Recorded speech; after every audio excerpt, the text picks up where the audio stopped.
അപ്പോൾ ടി-ടെക്കിൽ ചെറിയ ചെറിയ മെഷീനറീസ് മാത്രമല്ല ഇതുപോലെയുള്ള വലിയ വലിയ പാക്കിംഗ് മെഷീനറീസും നമുക്ക് അവൈലബിൾ ആണ്.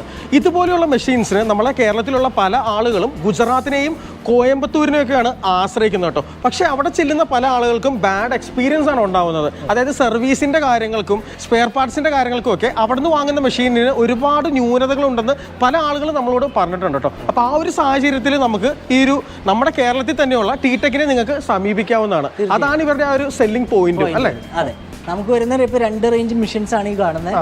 ഒരു എൻട്രി ലെവലിലെ ആൾക്കാർക്ക് അഫോർഡബിൾ ആയിട്ടുള്ള ഒരു മെഷീനാണിത്. നമുക്കൊരു 1.6 ലാക്ക് മുതൽ നമുക്ക് മെഷീൻസ് സ്റ്റാർട്ട് ചെയ്യുന്നുണ്ട്. ഇതിനകത്ത് നമുക്ക് ഇതൊരു 1 kg മെഷീനാണ്. നമുക്ക് നമ്മുടെ പ്രോഡക്റ്റ് സെറ്റ് ചെയ്ത് കൊടുത്തു കഴിഞ്ഞാൽ ഇതേപോലെ മെറ്റീരിയൽസ് ഓട്ടോമാറ്റിക് ആയിട്ട് വന്ന് ലോഡ് ആവും അനുസരിച്ച്. ഓക്കെ, ജസ്റ്റ് ആ ഒരു സിംഗിൾ പ്രസ്സിൽ ആ ഒരു അരി വന്ന് വീഴുന്ന ആ ഒരു ഇതാണ് കേട്ടോ നമ്മൾ കാണുന്നത്. അതിനുശേഷം നമുക്ക് ഓട്ടോമാറ്റിക് ആയിട്ട് ഇത് പാക്കിങ്ങും നമുക്ക് നടക്കും അല്ലേ? നടക്കും. Okay, fine. ആ ഒരു അളവ് സെറ്റ് ചെയ്ത് കഴിഞ്ഞാൽ അത് ഡിസ്പെൻസ് ചെയ്യും. അത് നമുക്ക് സീൽ ചെയ്യും. ഇതേപോലെ നമുക്ക് പൗച്ചായിട്ട് നല്ല ഫൈൻ പാക്കിങ്ങിൽ നമുക്ക് ഓട്ടോമാറ്റിക് ആയിട്ട് നമുക്ക് വരും കേട്ടോ. Okay, fine. ഇത് നമുക്ക് കളർ പൗച്ചിലും നമുക്ക് ചെയ്യാം. അതുപോലെ തന്നെ നമുക്ക് ഇതിന്റെ വ്യത്യാസം വരുത്താം. കവറിന്റെ ലെങ്ത് കാര്യങ്ങളൊക്കെ നമ്മളുടെ പ്രോഡക്റ്റ് എന്തുമാത്രം ഫില്ല് ചെയ്യണം അതനുസരിച്ച് കൂട്ടവും കുറയ്ക്കുകയും ചെയ്യാം. അങ്ങനെയുള്ള എല്ലാ ഫെസിലിറ്റീസും എല്ലാം നമുക്ക് ചെയ്യാൻ സാധിക്കും അല്ലേ? അതിനെല്ലാത്തിനും നമുക്ക് ഇവിടെ ചെയ്യാൻ വേണ്ടിയിട്ട് ഒരു കൺട്രോൾ പാനൽ വരുന്നുണ്ട്. ഈസി കൺട്രോൾ പാനൽ, കവറിന്റെ ലെങ്ത് കാര്യങ്ങൾ ഡിറ്റർമൈൻ ചെയ്യുന്ന കൺട്രോൾ പാനൽ. അതുപോലെ തന്നെ ഫില്ലിങ്ങിന്റെ ഡീറ്റെയിൽസ് വരുന്ന സൈഡിൽ ഒരു കൺട്രോൾ പാനൽ വരുന്നുണ്ട്. അതുവഴി നമുക്ക് അതിന്റെ എത്രമാത്രം ഗ്രാം നമുക്ക് സെറ്റ് ചെയ്യണം എന്നുള്ളതൊക്കെ നമുക്ക് ചെയ്തു കൊടുക്കാവുന്നതാണ്. ഇവിടെയാണ് നമ്മൾ ലോഡ് ചെയ്യുന്നത് അല്ലേ? ആ ഒരു പ്രൊഡക്ട്സ് ലോഡ് ചെയ്യുന്നതാണ് നമ്മൾ പ്രോഡക്ട്സ് നമ്മൾ ഇട്ട് കൊടുക്കുന്നത്. ആ ഒരു ഫണലിലാണ് കേട്ടോ നമ്മൾ ഇട്ട് കൊടുക്കുന്നത്.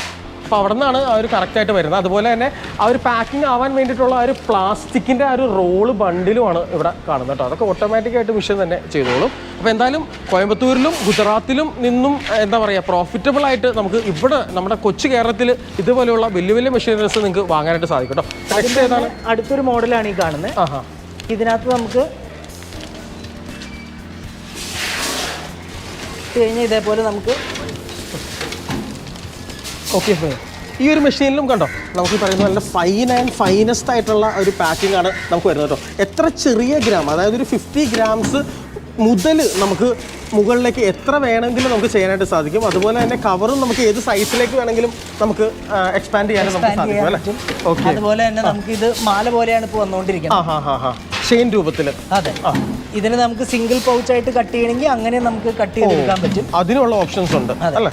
ഇതിപ്പോ നമുക്ക് വരുന്ന ചെയിനാണ്, അതായത് ലേസ് ഒക്കെ വരുന്ന പോലെ 5 എണ്ണം വരെ വരുന്ന ചെയിൻ ആയിട്ടാണ് നമ്മൾ ഈ ചെയിൻ എത്ര നമ്പേഴ്സ് വേണമെങ്കിലും നമുക്ക് ആഡ് ചെയ്ത് കൊടുക്കാം, ഡിസൈഡ് ചെയ്യാം. അത് സെറ്റ് ചെയ്ത് കൊടുക്കാം, കൺട്രോൾ പാനലിൽ നമുക്ക് സെറ്റ് ചെയ്ത് കൊടുക്കാം. ഓക്കെ, അത് കൂടാതെ തന്നെ ഇതിനകത്ത് നൈട്രജൻ യൂണിറ്റ് നമുക്ക് ആഡ് ചെയ്യാം. അപ്പോൾ ലേസ് പോലെയൊക്കെ നൈട്രജൻ ഫില്ല് ചെയ്ത് നമുക്ക് ചെയ്യാം. Okay, fine. പിന്നെ ഇതിന്റെ ഒരു സ്പീഡ് എന്ന് പറയുന്നത് നമുക്ക് ഒരു 6 to 10 പാക്കറ്റ്സ് ആണ് പെർ മിനിറ്റ് സ്പീഡ് വരുന്നത്. ഓക്കെ, സിംഗിൾ ഹെഡ് യൂസ് ചെയ്യുന്നത്. അപ്പോൾ അതിന്റെ ഹെഡിന്റെ എണ്ണം കൂടുന്നതനുസരിച്ച് നമുക്ക് അതൊരു 12 തൊട്ട് 20 വരെ, 24 മുതൽ 40 വരെ അങ്ങനെയൊക്കെ നമുക്ക് ഇൻക്രീസ് ചെയ്യാം കസ്റ്റമറിന്റെ റിക്വയർമെന്റ്. Okay, fine. ഇതാണല്ലേ ആ ഒരു ഹെഡ് എന്ന് പറയുന്നത്? ഇതാണ് ഹെഡ് എന്ന് പറയുന്ന പോർഷൻ വരുന്നത്. പിന്നെ തന്നെ ഇതിനോടനുബന്ധിച്ചിട്ടുള്ള ഇതിന്റെ മുകളിലേക്ക് നമുക്ക് മെറ്റീരിയൽ ഷിഫ്റ്റ് ചെയ്യാനുള്ള കൺവെയറുകളും നമുക്ക് വരുന്നുണ്ട്. അത് കസ്റ്റമേഴ്സിന്റെ ആവശ്യാനുസരണം നമുക്ക് ചെയ്ത് കൊടുക്കാൻ സാധിക്കും. അപ്പോൾ എക്സ്ട്രാ ചെറിയൊരു എമൗണ്ട് നമുക്ക് വരുന്നുള്ളൂ അല്ലേ? അതനുസരിച്ചുള്ള. ഓക്കെ, അപ്പോൾ ഇതിന് ടോട്ടൽ എത്രയാണ് നമുക്ക് നോർമലി എക്സ്പെക്ടിങ് പ്രൈസ് എത്രയാണ്? ഇത് വരുന്നപ്പോൾ ഇത് നമ്മളിവിടെ മാനുഫാക്ചർ ചെയ്യുന്ന മെഷീനാണ്. ഇതൊക്കെ വരുമ്പോൾ നമുക്ക് 3.5 മുതലാണ് സ്റ്റാർട്ട് ചെയ്യുന്നത്. ഓക്കെ, ഇത് 1 year വാറണ്ടി ഒക്കെ കൂടിയിട്ടുള്ള ഓൺ സൈറ്റ് നിങ്ങൾ കൊടുക്കും. അതായത് ഈ വരുന്ന വലിയ ഓട്ടോമാറ്റിക് മെഷീൻ, ഈ 2 മെഷീനുകൾക്കൊക്കെ നമുക്ക് ഓൺ സൈറ്റ് വാറണ്ടി നമ്മൾ പ്രൊവൈഡ് ചെയ്യുന്നുണ്ട്. ഓക്കെ, ചെറിയ മെഷീൻസിനാണ് നമുക്ക് 1 year വാറണ്ടി ഉണ്ട്. അത് നമ്മുടെ കമ്പനി പ്രൊമൈസസിലാണ് ഇവിടെ എത്തിച്ചാൽ അത് നിങ്ങൾ ട്രാൻസ്പോർട്ട് വഴിയോ കൊറിയർ വഴിയോ അല്ലെങ്കിൽ ഡയറക്റ്റോ എത്തിച്ചാൽ നമുക്കത് ചെയ്തു കൊടുക്കാൻ സാധിക്കും. ഫ്രണ്ട്സ്, അപ്പോൾ ഇതൊക്കെയായിരുന്നു നമ്മുടെ കിഴക്കമ്പലത്ത് സ്ഥിതി ചെയ്യുന്ന ടി-ടെക് എന്ന് പറയുന്ന ആ ഒരു വലിയ ഫാക്ടറിയുടെ വിശേഷങ്ങൾ. അപ്പോൾ കോയമ്പത്തൂരും ഗുജറാത്തിലും അഹമ്മദാബാദിലും ഒക്കെ മാത്രമല്ല നമ്മുടെ കൊച്ചു കേരളത്തിലും നമ്മുടെ എറണാകുളത്തുമൊക്കെ ഇതുപോലെ വലിയ വലിയ ഫാക്ടറികൾ നമുക്കുണ്ട്. അപ്പോൾ മറ്റുള്ള സംസ്ഥാനങ്ങൾ നമ്മൾ ആശ്രയിക്കുന്നതിലും ലാഭത്തിൽ നമുക്ക് ഇവിടെ നിന്നും വാങ്ങിക്കാൻ സാധിക്കും. അതുമാത്രമല്ല സർവീസും വളരെ എന്താ പറയുക ഈസി ആയിട്ട് നമുക്ക് ലഭ്യമാകുമെന്നുള്ളതാണ്. അപ്പോൾ എന്തായാലും ഇതുപോലെ ഇൻട്രസ്റ്റിംഗ് ആയിട്ടുള്ള വ്ളോഗ്സ് ആയിരിക്കും നമ്മുടെ യൂട്യൂബിലും ഫേസ്ബുക്കിലൊക്കെ വരുന്നത്. സോ മാക്സിമം വീഡിയോ നിങ്ങൾ ഷെയർ ചെയ്യുക. അടുത്ത വീഡിയോയിലൂടെ നമുക്ക് വീണ്ടും കാണാം. Until then, bye bye.